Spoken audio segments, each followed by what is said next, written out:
to play ball. Welcome to the podcast with no limits. Whether it be sports, current events, or random thoughts, this is the place to step in and stay a while.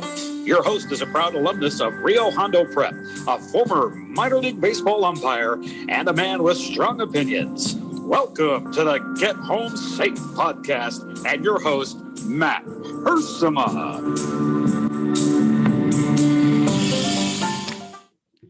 Hey guys, and welcome to another episode of Get Home Safe. It is Monday, June 14th. Actually, it's Sunday. I'm recording Monday's show tonight on Sunday at the end of the weekend. And this is actually the third time trying to record this today on Zoom. Got about 10 minutes in and Zoom crashed. So that's life. We compensate, we adjust, we do what we got to do. So maybe on take two here, it'll be a little bit better. Take three, actually. But anyway, happy to be here. Happy to have a podcast episode out for you guys today regarding some of the sports topics around the country. We have a Suds with Studs segment that I want to get to here rather quickly. And, I'm going to be talking a lot about college baseball, a lot of college baseball with the Super Regionals. I got a few comments on the hockey Final Four. It was big UFC fight card over the weekend that I want to touch on a bit. And I don't know how long the show is going to go today. Maybe a little shorter. We'll see. But, I just want to say happy Monday to everyone out there. Happy June. If you haven't had a chance to check out our podcast from last Friday, had a great time talking to Brad Hull, a Cal State Fullerton baseball fan and contributor, about the opening head coaching position upcoming, some candidates. One candidate we forgot to talk about was Joe Turgeon, who is a head coach in Concordia University in Irvine, former Fullerton player, and a guy that I think would be a great fit at Cal State Fullerton as the head coach. Joe is a guy, I've umpired a few of his games actually, and he's a guy that he's pretty quiet, which all umpires love and respect, but he's a guy that his silence is sometimes deafening. Like, he has total control of his team, his players, and I think he's a really tough competitor that should at least get an interview for that Cal State Fullerton head coaching job. So if you want to hear more Titan baseball talk, be sure to check out last Friday's episode with Brad Hull. I know last week I talked about Mike Gashopo, the San Diego County Sheriff, coming on the program Friday. His episode has been recorded already, and it will, in fact, be this Friday. I thought with some of the discussion Brad Hull and I had regarding college baseball and the postseason that it was a little more fitting for last Friday. So that's why there was kind of a switch in the schedule, but that's kind of a heads up for you guys here moving forward. So still working on other interviews, trying to reach out to some people and get them to find time to record with me. It's not always easy, but it is what it is. People are busy. People are maybe hesitant on jumping on here. I totally get it, but I want to try to have a guest every Friday if possible. It is Monday, so you guys know today is just me. It's just me talking about the sports from the weekend. Maybe some other random thoughts I have. But one thing we try to do most Mondays is the Suds with Studs segment. And we call it Suds with Studs because we talk about someone that we would love to sit down and have a beer with. And not just by the first round, but every single round. We talk about a lot of heroes, people in military, people in law enforcement. And unfortunately, there's been some law enforcement who have suffered quite a bit this year. And as far as our veterans go, some veterans have done tremendous things, and they're still around, and some of them lose their life in combat. We talk about everyone we can, from wars that were long ago, events long ago, maybe some people that are no longer with us. But regardless, we try to put out a nice little story, a nice little brief description of somebody that I always encourage you guys to check out at some point during the week or whenever. So today, I want to, for our honoree for the Suds with Studs segment, we're going to get right to it. I want to talk about Petty Officer First Class Luis Fonseca, who was the Navy's most decorated corpsman after running through gunfire to save 5 Marines back in Iraq. He's a winner of the Navy Cross, which is the second highest honor to only the Medal of Honor. And he recently retired from the Marines. And I want to honor him today. I've told you guys about the Task and Purpose Facebook page. It's also a website, but they always put out some really good stories about military personnel. So I encourage you guys to like that page, give it a look. And that's where I got today's story from. It's a little lengthy, a little longer, but I thought I would read it to you guys because I think it's important. So this is an article written by James Clark on May 20th of 2021. So just a few days ago, 2 weeks ago, really. And this is again about Luis Fonseca, who retired as the most decorated corpsman in the Navy. So let me get right to it. This is our Suds with Studs honoree, Luis Fonseca, today on Monday, June 14th. Luis Fonseca said farewell to the service during a ceremony on May 14th, about 18 years after his acts of heroism on March 23rd, 2003, for which he was awarded the Navy Cross for Valor, an award second only to the Medal of Honor. When he was a 23-year-old seaman apprentice on his first deployment to Iraq during the Battle of Nasiriyah. That day, Fonseca ran through a wall of lead, not for accolades or to take position from Saddam Hussein's army, which had yet to fully dissolve and transition into an insurgent force, one that would harry the U.S.-led coalition in Iraq for years to come, but it was to save lives of Marines, to save his Marines.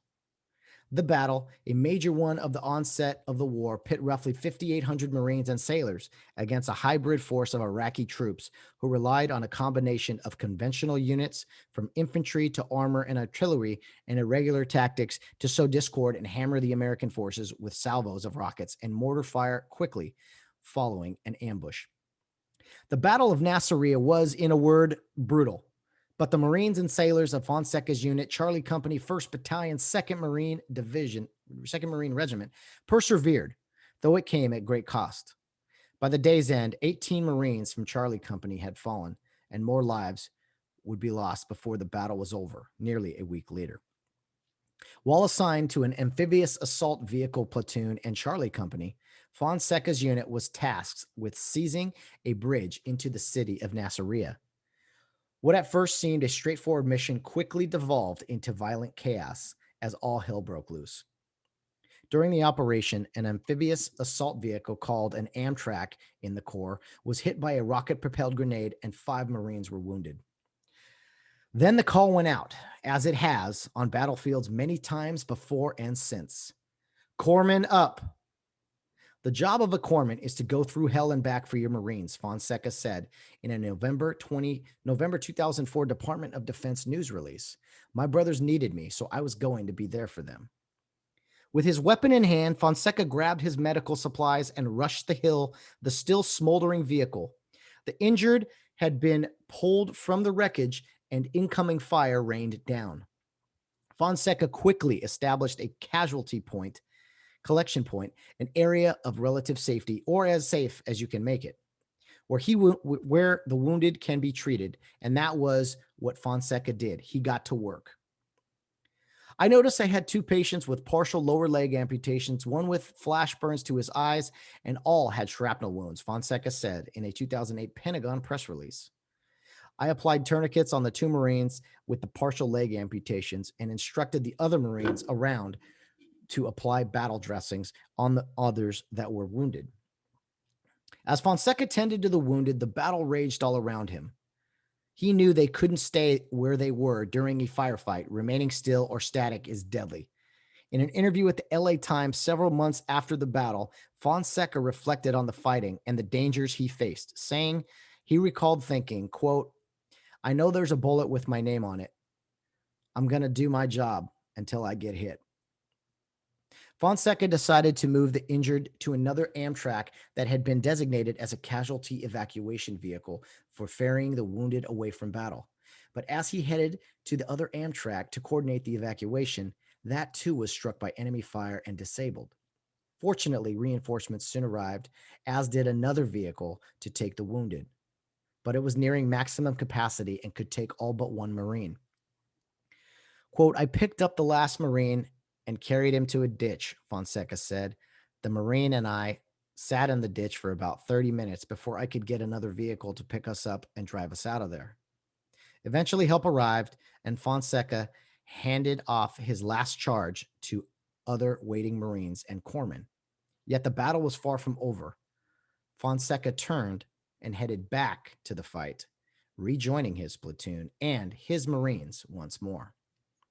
Once the fighting began to die down, a Marine in Fonseca's unit, Gunnery Sergeant Myers, approached the young corpsman.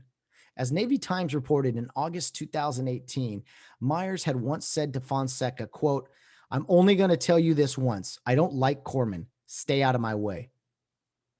By the time he came up, by this time, he came up and gave me a big hug, Fonseca told Navy Times. With pride in his voice, he said, "Doc, you did one hell of a job. Hoorah, Marine." He became one of my biggest mentors. For his heroism and composure under fire on August 11, 2004, Fonseca was awarded the nation's second highest decoration for valor, the Navy Cross. Years after the battle, Fonseca's retirement ceremony was held on May 14th at Marine Corps Recruit Depot, San Diego, California, where he was assigned to Navy Medicine Readiness and Training Command, San Diego. The number one thing I've learned in my Navy career is to give others an opportunity, Fonseca said at the retirement ceremony. Every time I've failed in my Navy career, there was always a leader that gave me an opportunity to bounce back from it, which has made me the resilient and strong person I am today. After nearly 22 years of service, Fonseca bid farewell to the Navy during a joint retirement ceremony with his wife, Christina, who is also a petty officer, first class, and a corpsman. In light of all the accolades, it's Fonseca's humility, his formidable drive, courage, and above all, his undying devotion to the Marines that stands out most. It's a perspective that was hard-earned and one likely shared by those who have seen violence and death up close, yet carried on in spite of the fear they undoubtedly felt. Quote, "One day you will die," Fonseca previously said. "It could be today. It might not be for 100 years, but one day you will die. And the only thing that I ask of you, the only thing your Marines will ask of you, is to just do your job until that day comes." Well, it goes without saying, but Mr. Fonseca, you are an absolute example to all of us. You're a hero. God bless you for your service, being there for others who were wounded, going back into battle, carrying Marines out of battle. I mean, what more can you say about this incredible person? Congrats on retirement. Absolutely well-deserved. And you are an example of the many types of people we want to talk about here on our Suds with Studs segment on Mondays. And I got to tell you, what I took from this is, a lot of us, we have tough weeks. We have tough days where maybe things aren't going exactly as planned and maybe it seems hard, right? Well, when you hear stories like that, it really puts things in perspectives for us and makes us kind of, I would think, have to be a little more clear-minded, clear thinking into what exactly adversity is, to life and death situations like Fonseca went through. I mean, none of us, most of us, I would say, are going to be in that type of position. We're just having a tough day at work or whatever. So I always encourage you guys, read up on these people. Maybe we can all learn something. And, to Mr. Fonseca, you're someone I would absolutely love to sit down and have a beer with, and not just by the first round, but every single round. So God bless you for your service. Cheers. Congrats on retirement. And guys, again, Mr. Fonseca be an example to all of us out there who might need a little push every now and then, might need a little motivation to not complain, to fight adversity a little bit harder, or whatever the case may be. So I'm looking forward to another Suds with Studs segment next week. And as always, guys, send me some suggestions. I love hearing from you guys. If you have a suggestion of someone you want me to talk about or just mention their name, by all means, I'm all ears. Definitely looking forward to hearing from you guys and talk about more heroes, because it's truly a blessing and an opportunity to do this each and every week. Okay, let's talk about some of the sports that have been going on this weekend. You know me, I'm a college baseball guy. I love the college baseball postseason, the regionals, the super regionals. As I record this on Sunday night, I got Ole Miss and Arizona playing in Game 3 of the super regional there. The winner goes to the College World Series. And Clay Travis, who you guys know I love, tweeted something earlier today. He said, "You know what? College baseball and college softball are something along the lines of egregiously undercovered." Basically, as I mentioned before with college baseball, it doesn't get much coverage.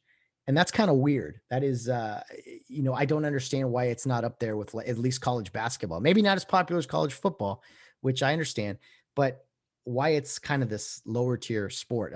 College softball too. I mean, I don't watch women's softball, but I do know that it's pretty exciting. Women's College World Series is quite a sight to see too. But I got to talk about college baseball here and a few of the storylines that have occurred here over the weekend. First of all, Vanderbilt, I told you guys about their pitchers, Kumar Rocker and Jack Leiter, two amazing arms that just dominated their super regional, took down ECU without any problems. Those two guys on the mound, I'm telling you, the 1-2 punch that they have is unbelievable. So their games are going to be rather quick, usually, if those two guys are on the hill. So some really good pitching from Vanderbilt. They're back in Omaha. Stanford, this was a big surprise. Stanford swept Texas Tech in Lubbock and dominated both of those games. Stanford put up some runs, and for a team that not only is in the Pac-12, but in California, where there was a lot of restrictions, a lot of things going on, where they couldn't get on the field and limited scheduling and everything. You got to really applaud Stanford with their sweep of Texas Tech. They beat Texas Tech 15-3 on Friday night, and then 9-0 on Saturday for the 2-0 sweep and the best of 3 to advance to the College World Series. So congrats to the Stanford Cardinal, man. The California lone representative here, going back to Omaha for the first time in a while. Pretty big stuff there. Notre Dame has since forced a game 3 in their regional. They played on, Saturday, their first game. And I saw this stat and I wanted to throw it out there, but they played Mississippi State, and Mississippi State is there's no crowd restrictions on most of these super regionals. And Mississippi State set a record for the highest attended super regional in history, 14,000 plus or whatever. For those of you to kind of compare, those of you who've gone to like Cal State Fullerton baseball games, I think the most people you can get in there is about 4,000. So, but figure about 10,000 more people down in Mississippi State. And that just looks like such a party, man. There's people hanging off rafters and barbecuing and people drinking in the stadium. And just, it looks like a big league game, man. But anyway, Notre Dame led the nation in fielding percentage. It's one of the top fielding teams in the country. And on Saturday in game 1 committed 4 errors. 4 errors. Maybe the crowd was too big for them. The lights were too bright. I don't know. It's kind of a lesson there, but 4 errors. They lost game 1 to Mississippi State 9-8. So those errors did come into play. Mississippi State could not complete the sweep. Notre Dame came back on Sunday and was able to beat Mississippi State 9-1. So that will be a game 3 on Monday that will be worth watching. Definitely a close game and a blowout. So we'll see what happens in game 3 on Monday there. But a good super regional thus far at Mississippi State, I should say. Tennessee, the Tennessee Volunteers, they swept LSU, and it was Paul Maneri's last game, the head coach for LSU, a great career he's had. Tennessee, dominated LSU, actually dominated them in the second game, a 2-0 sweep. And Knoxville was rocking, man. So you got Nashville, Tennessee, Vanderbilt Commodores going, and in Knoxville, the Tennessee Volunteers going to Omaha. So there'll be a good amount of bars and restaurants in the state of Tennessee watching the College World Series for one of those two teams. So Tennessee represented well with both Vanderbilt and Tennessee going to the super regionals. A huge shocker. Arkansas was the number 1 team in the country, the number 1 overall seed. They struggled in their regional a little bit last week, right, with Nebraska and such. Well, they went to a game 3 on Sunday with North Carolina State, and it was the Wolfpack who beat Arkansas, the number 1 seeded team in the country out of the entire 64 team field. NC State wins 3-2, a home run in the top of the 9th inning that gave the Wolfpack the 1-run lead. They would hold on to take down Arkansas in Fayetteville. So a sad scene indeed for the University of Arkansas, who was the number 1 seed and will not be, in fact, represented in Omaha as one of the 8 teams. So tough break for the Razorbacks, but hey, that's why you play the games, right? Let's see. Virginia and Dallas Baptist, they're playing a super regional down in down in where is the South Carolina, University of South Carolina, Columbia, the NCAA and their infinite wisdom only pre-approved certain amount of sites. So it's a neutral site, which is weird, but it was Dallas Baptist who won game one. That was Virginia won game two on Sunday. So another game three on Monday, Notre Dame, Mississippi State, and Dallas Baptist and Virginia on Monday thus far for the Super Regionals. And additionally, if South Florida can beat Texas tonight, I'm watching it right now, Sunday night. If they can even up the series, there'll be another game three on Monday between South Florida and Texas. But Texas has a good lead in that game so far. It looks like they're on their way to a sweep, maybe of South Florida, 6-2. They lead. Arizona losing or winning right now. But does that cover everything? I think it does. I have a little bit of beef here with the NCAA. Well, I usually do, but one of the things I wanted to bring up was in this 3-game series, the Super Regional. Okay, a team gets to host. So I'm looking here, Arizona and Ole Miss. So Ole Miss has to travel to Arizona for a 3-game series, Friday, Saturday, Sunday, or Saturday, Sunday, Monday for the Super Regional. Whoever wins 2 games goes to Omaha.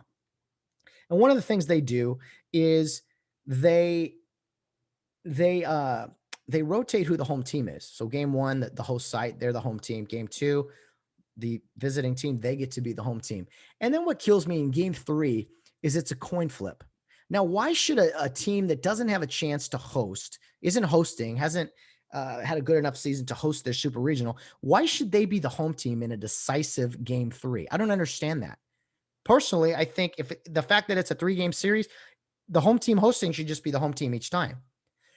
In the regionals, which is the weekend prior, 4 teams playing double elimination, I kind of understand why they rotate around the home team there, right? I mean, the home team shouldn't be, and you kind of have to. There's 4 teams, it's mixing and matching. That makes sense to me. Okay. But in a 3-game series, why have the coin? Why let the visiting team, why should South Florida, who is a 4 seed and has to play at Texas, why should they be the home team, especially in game 3? I'll give you game 2. All right, we'll rotate, fine. But I just don't understand that. That doesn't, the logic is off. Because then it's like, well, why don't you just play it at a neutral site then? There should be a reward, not just for not having to travel, but in baseball, the home team matters, right? Getting the last ups. You get the home crowd in your favor, and you also get the advantage of batting last. So I don't like that, I'm sure in theory, it's about equality or whatever, being fair. But that's just stupid. I was watching it's a decisive game 3. And in this case, Arizona is the home team. Arkansas was the home team, but I'm thinking, man, if it comes down to it in one of these super regionals on Monday, I don't know if they've announced who's home or visitor yet. The home team there shouldn't be a coin flip.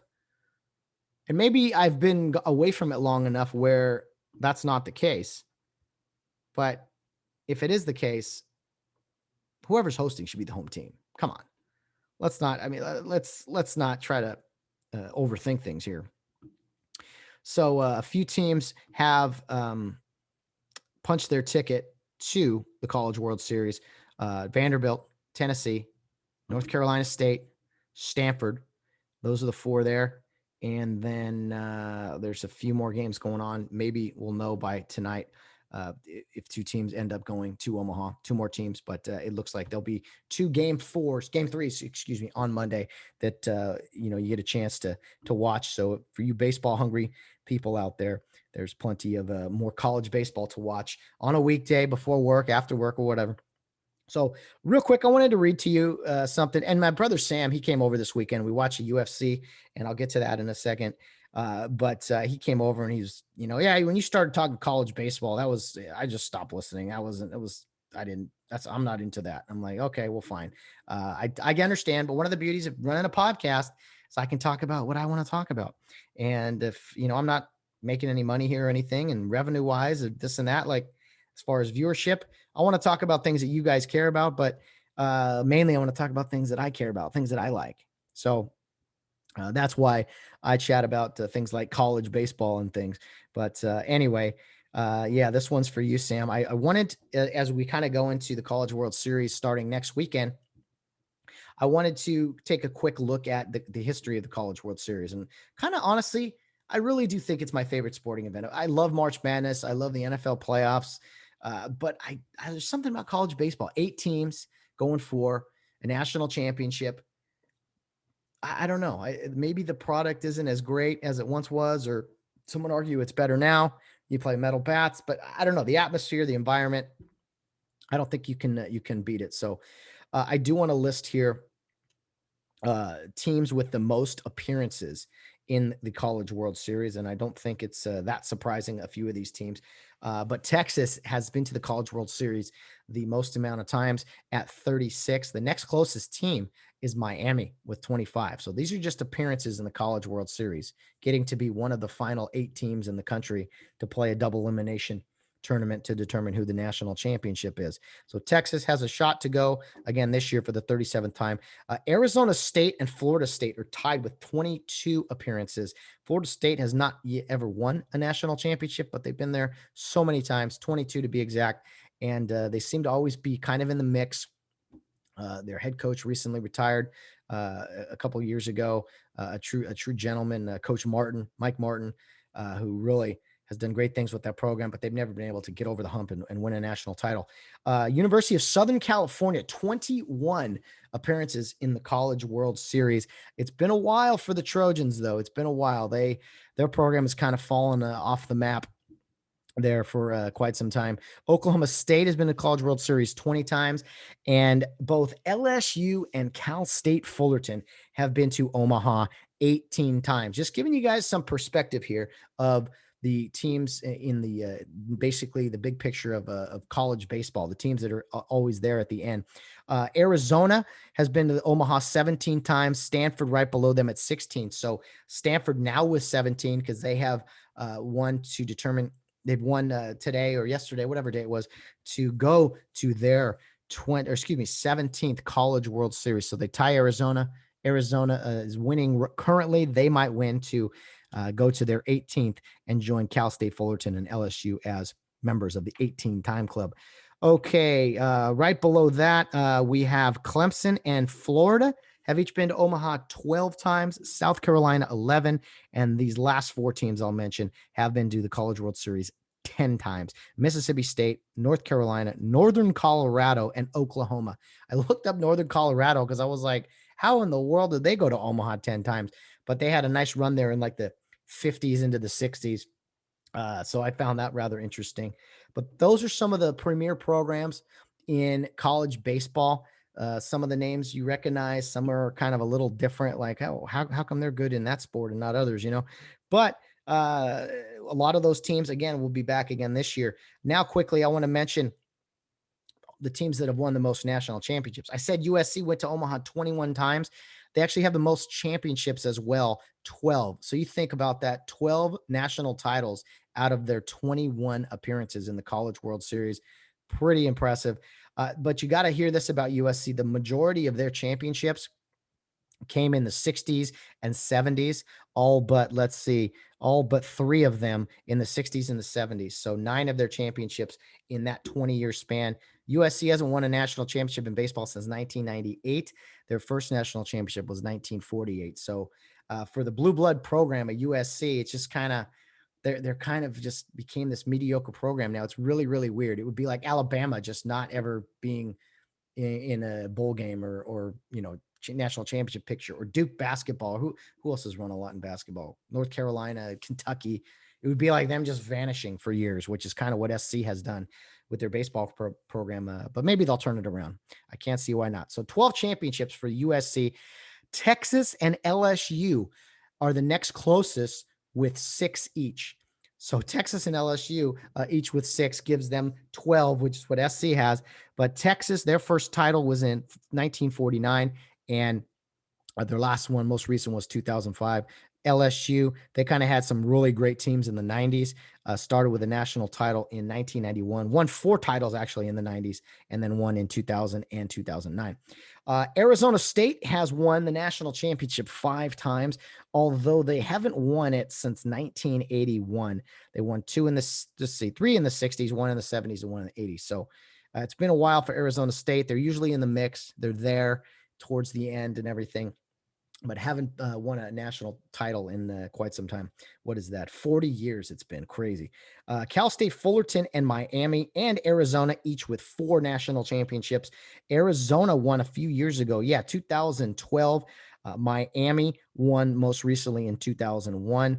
And it was Cal State Fullerton winning in 2004. They won in 79, 84, 95, and 2004. So Fullerton kind of had a nice little one every 10 years or so on average. And they haven't won a game in Omaha since 2006, which is crazy. But Miami, good program. Arizona, great program. And Arizona has a chance, again, to get back to the College World Series and maybe hang another national title banner.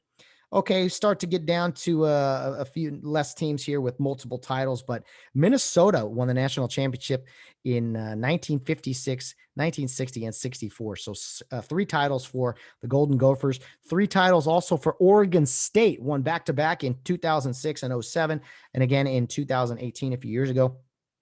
There are, let's see, 1, 2, 3, 6 teams who've won 2 national titles. Cal, Michigan, Oklahoma, Stanford, back-to-back 87, 88, South Carolina, back-to-back 2010, 2011, and 2 championships for Vanderbilt, finally won in 2014 and again in 2019. So they're looking to repeat, really, as national champs, because remember, there was no College World Series in 2020, so they are the defending champions.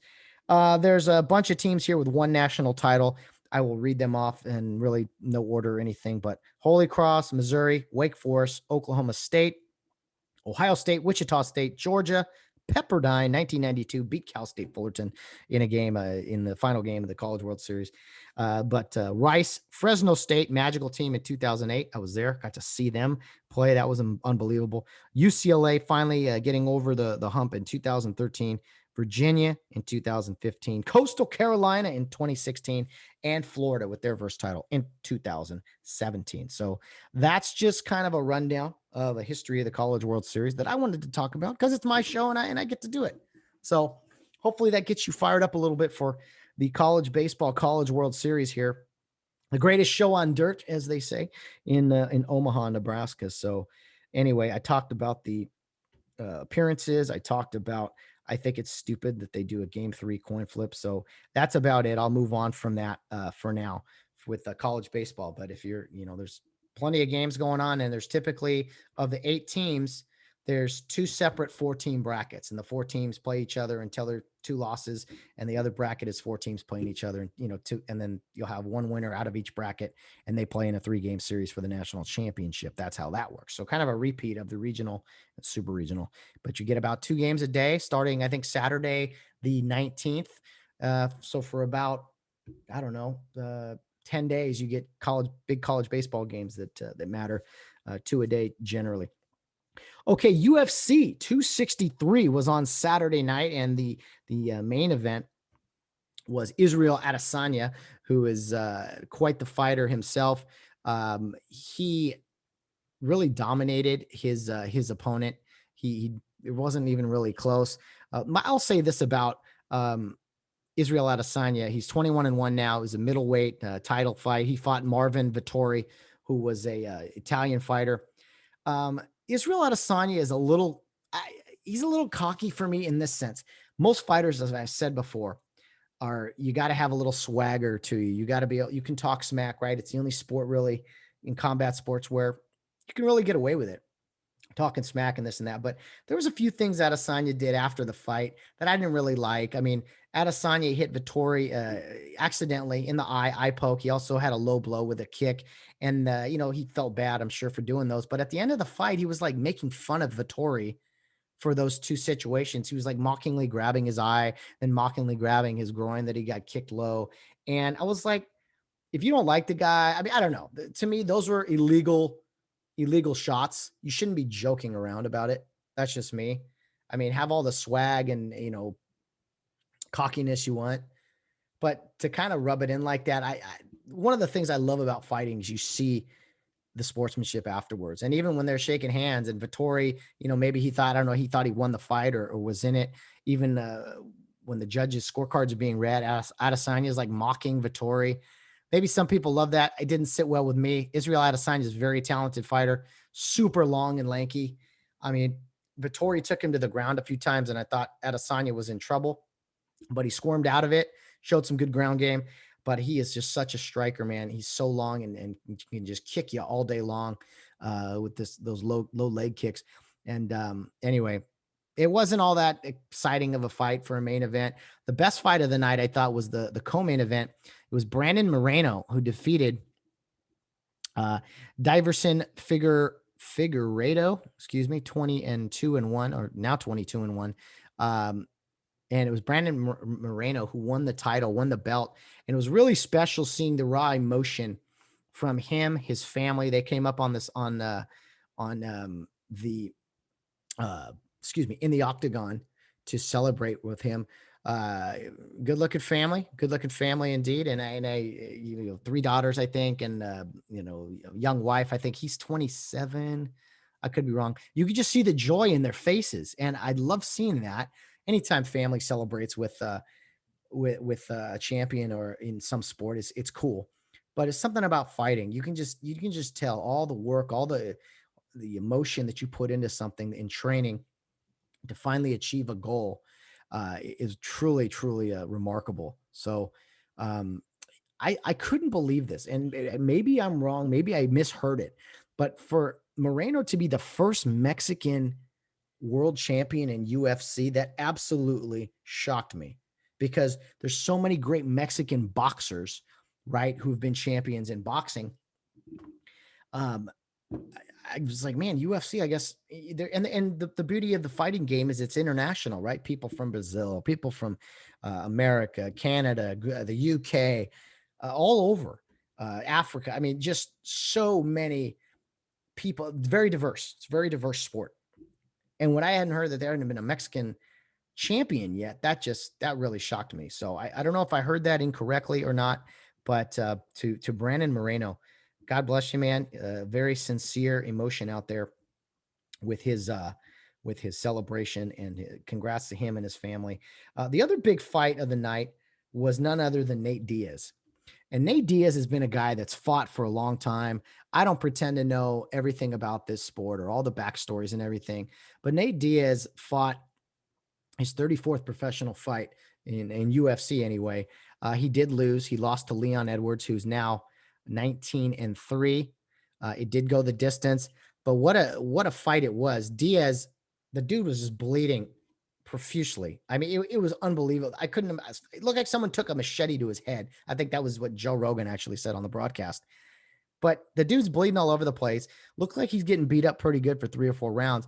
But in the late 4th round and into the 5th round, even towards the end of the fight, dude was just a warrior. Just, you could tell he gets the respect he does from fight fans, because the dude is in there to win, but he's more in there to showcase that I'm gonna fight for all I got. Everything within me, I ain't gonna stop. So I thought that was really cool to see. I thought he had a chance to knock out Leon Edwards when Edwards was a little wobbly, and I thought Diaz was being a little kind of cocky, like egging him on when he could have attacked him. But I think his leg was hurting a little bit as well. If you haven't had a chance to at least look up what Nate Diaz looked like after the fight, I couldn't believe how much blood there was. It looked fake. It looked like someone put fake blood all over him for like a Halloween costume or something.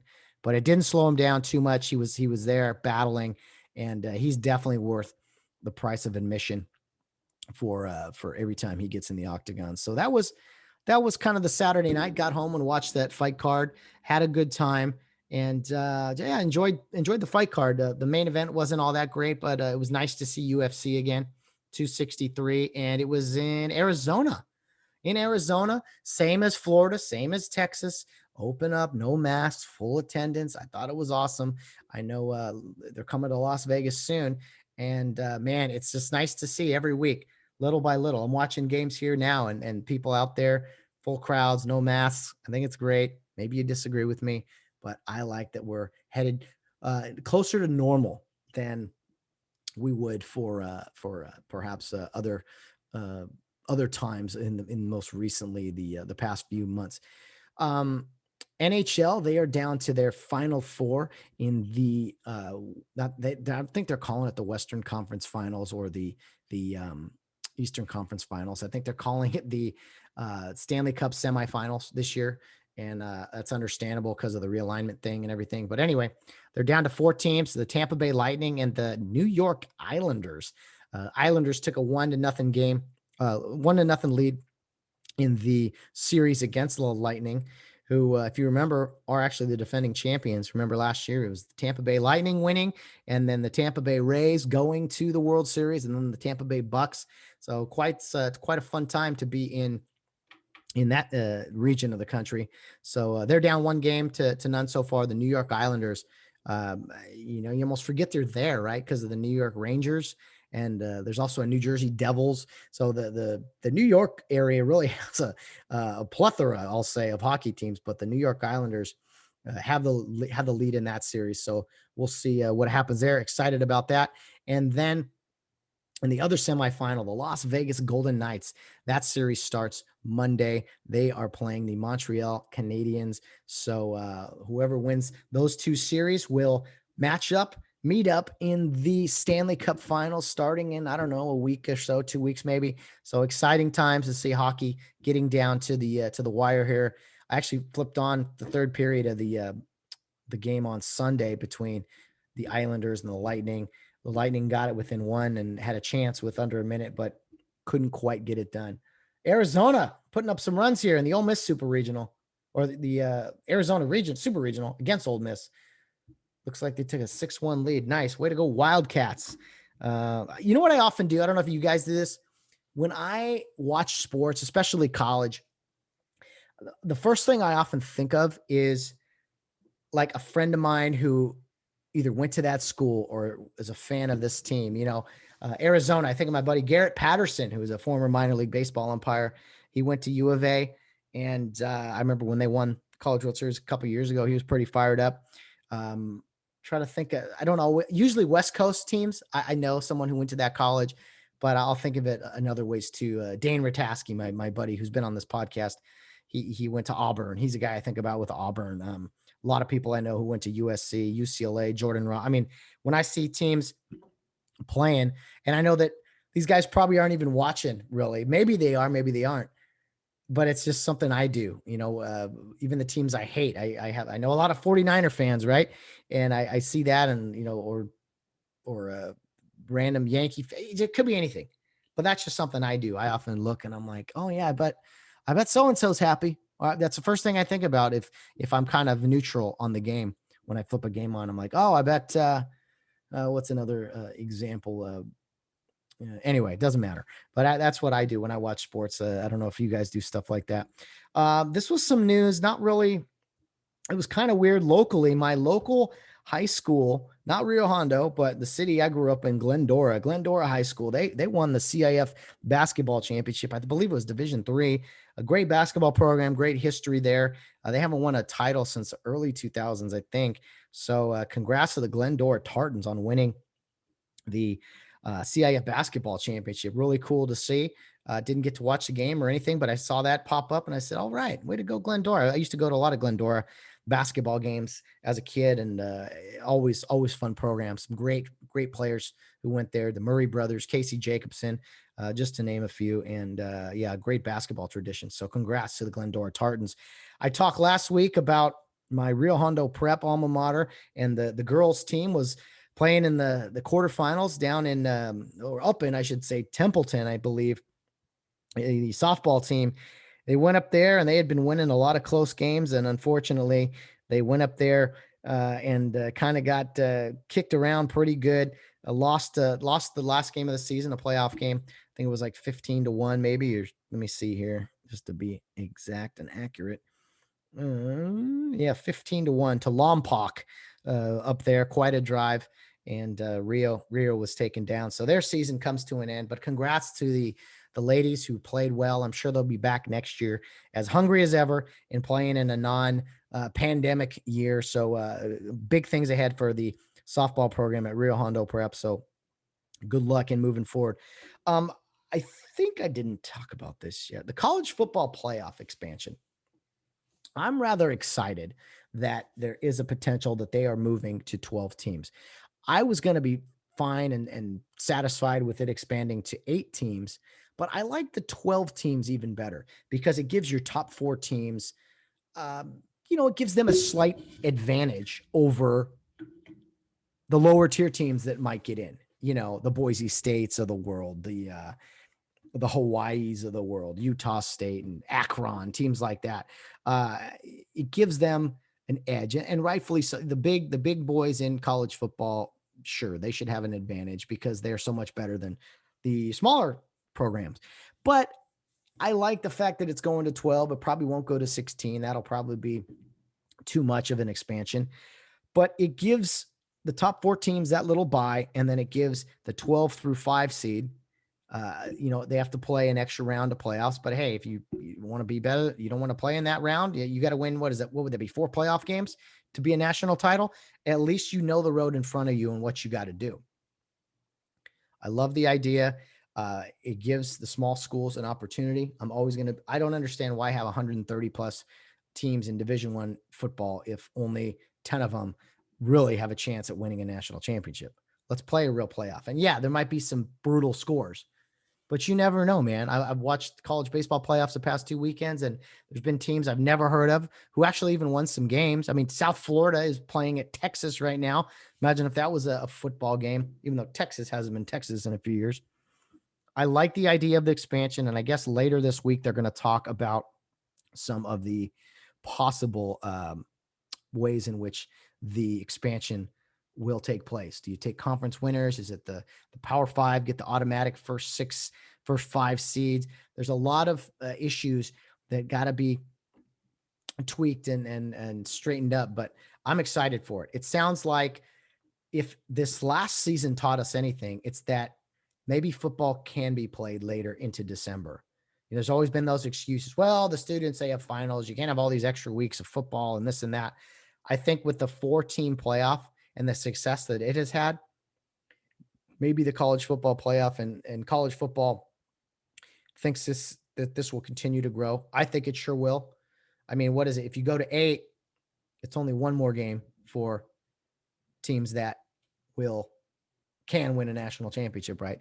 And the fact that you throw in 12, you're giving even 4 more teams a chance. And I know there's guys in here that say, I don't want to watch, Ohio University get killed by Ohio State maybe in a game. But I mean, why not? Why not? What's the worst that happened? Maybe someone gets injured in a meaningless game. I don't know. But I love the idea of an expansion. It gives everybody a shot. And we live in this age of equality, right? To give everyone a chance. I'm not saying give everyone a prize. I'm not saying give everyone a juice box or a trophy, but let people earn the right to be somewhere. Let people have the opportunity to earn. Don't give anything to anybody. I think that's a bad thing to have, a bad way of life, really. But anytime we can allow people an opportunity to earn, to succeed, I think that's wonderful. It's when we start to restrict people or groups or whatever, or don't think other people can meet certain standards. Like, to me, that's where we start to go wrong. It's like, no. Let's make the ground rules. Here's how it is for everybody. And we go from there.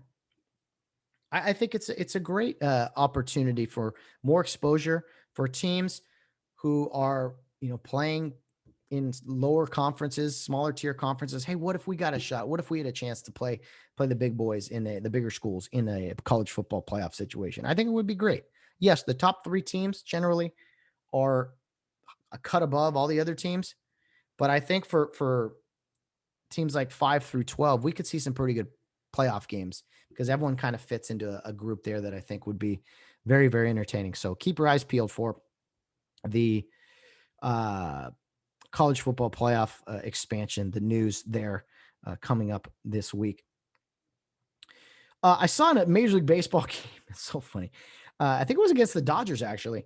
A member of the Pirates, I don't know his name. I'm not going to embarrass him, but he hit a home run and he missed first base. And what was interesting is the Dodgers, I think, originally appealed. And because the baseball is so important, yes, someone's supposed to be watching the base touch, but if a baseball is close to a boundary, close to the foul pole, if it's umpires have always been trained because not all places have replay, right? All sets of eyes are on the baseball in a trouble situation, basically a wall ball. And in doing so, in this case, the umpire who was supposed to see the touch at first saw the ball hit like off the wall, hit the foul pole. It was a home run. By the time he looked back, the batter had already stepped right over first base. So that's a little lesson in umpiring too, that on trouble balls, wall balls, generally all eyes are on that. And you try to glance and get a touch if you can, but yeah, you're supposed to, you don't see a touch. That's why sometimes you saw, yep, I saw the touch. And sometimes that's, yep, I got him touching. You read between the lines there. But anyway, the guy steps over first base. Now, by rule, on proper appeal, or in the Dodger case, they went to replay and challenged it or whatever. The runner or the batter in the situation is out. If a team appeals that you missed a base, you're out. You're out on appeal, whether it's a home run or not. So I think some people got a little insight there as to how the rules of baseball work. Much like you guys saw, I think earlier in the season, maybe the second or first day of the season, that Dodger game where it was a home run and there was passing. So even though the ball's out of the ballpark, it would only win as a single or something like that. But anyway, something as simple as touching a base. Upon appeal, you're out. And there's a lot of base running scenarios that are in the rule book, and different plays and things as umpires have to be aware of and learn. But that one's pretty basic. You miss a base, you're appealed, you're out. But it was hilarious to me. Not only were commentators and fans and commenting on things, they were talking about not just that the guy missed the base, but it was something along, it was like, well, they got to change that rule. Anytime something goes where people don't, I don't know. It's like we have this lack of accountability now in these days. If someone doesn't fulfill something that they should be accountable for, it's like, well, change it. Just change it. That's stupid. You shouldn't hit the ball out of the ballpark and then be out for touching a base. Why do they even run the bases? They're able to take ball forward without a pitch being thrown. Why can't they just not even touch the bases? With that, we start to go with that thinking, you're taking away from the very foundation of the game of baseball. I hear people in football all the time talk about the touchback rule, where if you're on offense and you fumble, you're reaching for the end zone, you fumble into the back of the end zone. Why that shouldn't be a touchback for the defense. That's a stupid rule. And it's like, there was a reason the rule went in, and it's part of the, again, foundation of football. Where are you going to put the ball? Any other place you fumble on the field, you fumble out of bounds, it goes to the depending on the level of football, it goes to where the ball went out of bounds, to the offense, or in some cases come back to the spot of the fumble, but again, to the offense. There's one play that like rewards the defense for making a great play near a goal line, for stopping someone. They get the ball at the 20-yard line. But like, people are up in arms about rules when you don't see something very often, or maybe you don't fully understand it. And it's like, it's in there it's one of the basic things about the game, that you hit the ball and you run the bases and you have to touch the bases. It'd be like, well, let's change it to 4 strikes. Let's do 4 strikes, you're out. I mean, where does it end with some of the rule changes and things people want to drastically change? I think people overreact because we want to understand, and we think it's stupid that a guy hits a home run and then is out because he didn't touch a base. Well, I agree, but your reaction shouldn't be to change the rule. Your reaction should be touch the bases like everyone else does. You know what I mean? I don't know where I always see these these things in society that are constantly changing, and I don't love it, obviously. But we have this different approach now with things. That's not fair. What do you mean it's not fair? Hit the ball at the ballpark. All he had to do was touch 4 bases, and it's a run. It's no problem. He wasn't like being oppressed, running around the bases, or like tricked or something. He stumbled over the base, and he knew the ball was out of the ballpark. He could have gone back and touched it, like he wasn't in a hurry. So that's on him. I want to hold people accountable. People always talk about holding officials and umpires and referees accountable, whatever that means. Fire someone if they miss a call, whatever. But we don't want to hold like athletes accountable, or players who make boneheaded plays, like the in speaking of the Pittsburgh Pirates, that play that happened a few weeks ago, where the guy ran backwards the home plate, and then instead of just stepping on the plate, he threw the ball away, and yeah, that whole chaos. So we need to get away from this. Well, I didn't like something, just change it. Well, let's look at the people who got you in that situation. Let's look at the people who make the mistakes, not drastically change a rule because we don't want guys making mistakes. That would be wrong. Anyway, in wrapping up today, I do want to say this is something I thought about. We were watching a little baseball, and I thought about it when I was watching the fights also Saturday night. And one of the fighters, I think it was Adesanya, came out. His coming out music, not coming, excuse me, that sounds weird, doesn't it? Not coming out music, walk-up music, we'll call it. That's what they call it in baseball. When a guy comes to the plate, walks to home plate, every guy has a song, right? Whatever your song is, your entrance. Announce your presence with authority. But I heard Adesanya's song, and it was Somewhere I Belong by Linkin Park from the Meteor album. And I always liked that. It was in like a highlight video thing we did when we were in high school. It's like touchdown passes. I thought it was a great song for that type of thing. But it got me thinking, and I asked my brother and Valerie, I was like, man, what would your guys' walk-up song be? What would it be? Like, if say you're walking into work, whatever it is, what song would you want to be playing as you kind of come through the doors? Like, hey, here comes Matt Hersema. Here comes Joe Johnson. Here comes whatever. Here comes Mike Williams. What would be your song? I want to know. I want some feedback from you guys. I wrote a few down for me that I was off the top of my head. Again, Somewhere I Belong. I like that one. Simple Man by Leonard Skinner. It's one of my favorite songs. It's a slower, but that guitar intro I absolutely love. And you could play any part of the song, the very beginning, the intro, or the chorus, whatever. What would be your walk-up song, or maybe a couple of ideas?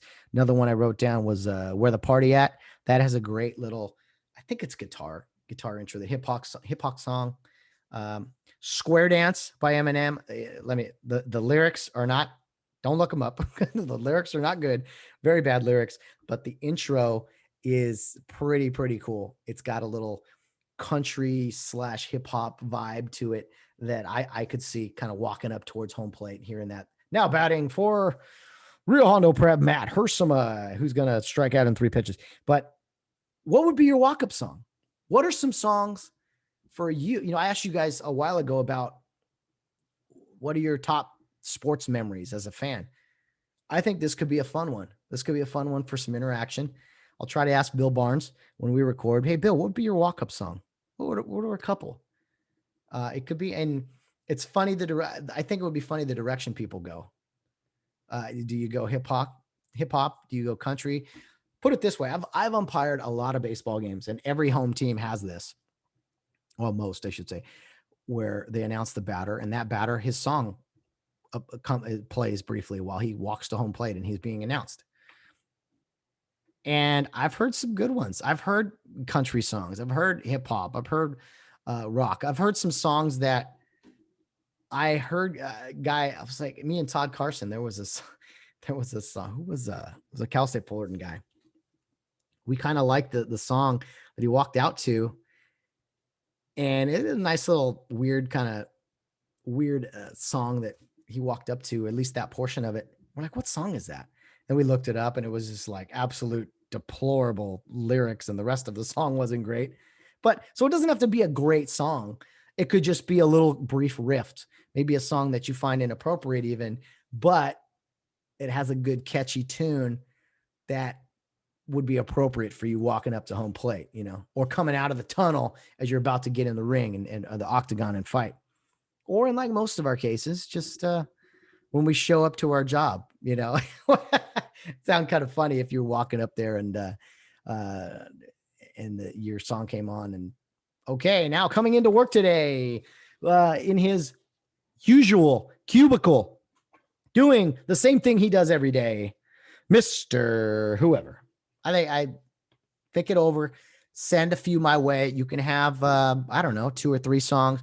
What would be some good walk-up songs? Send those to me, and I will share them with you guys on next Monday's show, if I remember, which I should remember. But yeah, hopefully I want interaction. I always encourage you guys, let's get some interaction on this podcast, man. You don't just want to hear me ramble for an hour on Mondays, do you? Let's get some feedback from you guys. I want to hear some voice message. I want some emails. You know what? Get Home Safe Podcast at yahoo.com. Send me some emails. Reach out through social media. The voicemail. I thought we'd get a lot more voicemails on the podcast here now that we've been doing it over a year. Come on, like a call-in show. Let's hear the voice. If you don't want your voice heard, I get it. It's fine. But send in, you can be anonymous too. Send in something random. That's another thing. This show's all about random thoughts, right? So by all means, it could be anything. But what I'd like to do this week, send me, what would be your walk-up song? What would it be? And why? Is it the beat? Is it, I remember, again, I talk about my buddy Todd all the time. We were in an alumni game and he came in to pitch or whatever. And someone played Eye of the Tiger, that little guitar, by Journey. Is it Journey, I think? Or I don't know. I'm probably not Journey. Who plays Eye of the Tiger? But yeah, he said after he said it like fired him up. He said, yeah, when they played Eye of the Tiger, I knew it was over. I went into another gear. I don't know if he remembers that, but I do. So Survivor, not Journey. Come on, Matt. Brutal reference. What would be your walk-up song and why? And to everyone out there listening, I see how many people listen. I know some of you have opinions. Some of you have responses, maybe some topics, whatever. Send us an email. Let's get this show. Come on. Let's get it fan driven here. You guys know my opinions and my thoughts. Ask me some random questions too. I'll try my best to answer them. I know Bill Barnes loves questions, but let's get some stimulating conversation here, not just this constant monologue that you guys hear on Mondays. Okay? Capiche? Voice message. I want to hear some other voices other than the ones I have. Look at the episode notes, the bottom of every episode note, at least not on YouTube, but on the audio portions. In the episode note description, it'll say, send a voicemail. It's super easy. Click on that, hit record, 1 minute limit. Boom. Your voice is sent in to the Get Home Safe podcast, and I can play it over the air if you should so desire. All right, guys, that'll wrap it up. Be sure to join us Wednesday for the Bill Barnes on the weekly Wednesday weigh-in. He'll be back with some more strong opinions, and we'll have another fun show. Last week, we had some fun with some refreshments and things. I told him we got to try to maybe do that once a month where we have a happy hour, we'll say, while we record the weekly Wednesday weigh-in. But the retired police officer will be here with us on Wednesday, and on Friday, we'll be joined by a current law enforcement officer, a San Diego County Sheriff Deputy, to be exact, Mike Cashopo. And you don't want to miss out on his story. Former minor league baseball umpire. He suffered a tremendous, terrible beating in a jail back in February. He'll tell us about that story and what it's like kind of transitioning from umpiring into law enforcement. And he'll also share a story about him ejecting Mike Scioscia, former Angels manager, back in spring training, and how that all went down. So a few reasons to tune in on Friday's episode, guys. And as always, help me out with more guests. I need help. I need to hear from you guys. Can't do it all alone. The ideas I've gotten from a lot of you guys out there has just been awesome. So please, by all means, reach out. You know where to get a hold of me, where to get a hold of the podcast. Look forward to hearing from you, just like you hear from us Mondays, Wednesdays, and Fridays at the Get Home Safe podcast. Guys, have a great rest of your week. We'll be back on Wednesday. But until then, guys, as always, no matter what you're doing, whether you're out on the town or rounding third base, get home safe.